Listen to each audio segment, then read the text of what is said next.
Decline of Mughal. तो जब Britishers India में आते हैं तो वो खुद को इंडिया का जो है सेवियर बताना चाहते थे, इंडिया का सेवियर बताना चाहते थे। इसी वजह से वो मुगल्स की जो इमेज है उसको ख़राब करने के लिए बाबर को जो है मंगोल का एंसेस्टर, मतलब बाबर को मंगोल के उनके एंसेस्टर के बारे में बताया जाता है कि बाबर जो है मुगल्स और मंगोल हैं। लेकिन जो एक्चुअल में रियलिटी क्या है कि जो बाबर है वो पेट्रियार्कल सोसाइटी फॉलो करते हैं, मतलब वो एक्चुअल में तिमूर थे। यहाँ पे उनके फादर तमैन खान, उनकी सेकंड वाइफ मंगोल थी, उनसे ही बाबर होते हैं, ठीक है।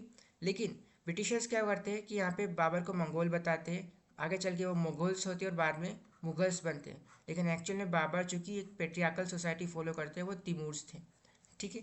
इसके बाद हम आगे चलते हैं तो हम देखते हैं डिक्लाइन रीजंस क्या क्या है मुगल के डिक्लाइन के इंडिया में। तो सबसे पहला है ओवर स्पेंडिंग बाय शाहजहां, जिसकी वजह से क्या होता है रेवेन्यू कलेक्ट, जो रेवेन्यू था एम्पायर का वो काफ़ी डिक्लाइन हो जाता है। वो कंटिन्यूस डेकन, वो अब इस रेवेन्यू को कलेक्ट करने के लिए और इंक्रीज करने के लिए मुगल्स जो है कंटिन्यूसली डेक्कन में वॉर लड़ रहे थे ताकि उनको लैंड ज़्यादा मिले, लैंड इंक्रीज हो ताकि वो अपनी जागीर को और बढ़ा सके और ज़्यादा रेवेन्यू कलेक्ट कर सके। बाद में आता है एग्रेरियन क्राइसिस।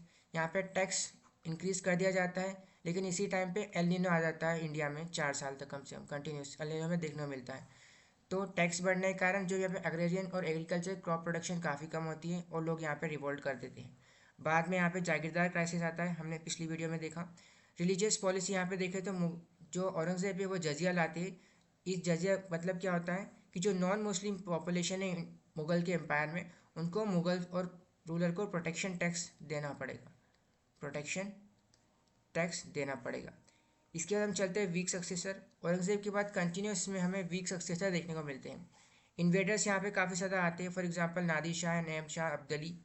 यहाँ पे साथ ही में जैसे ही मुग़ल एम्पायर वीक होता है तो मराठास, जाट्स और सिख्स यहाँ पे उन पर कंटिन्यूस अटैक करते हैं, उनकी फाइट चलती है मुगल्स के साथ, ठीक है।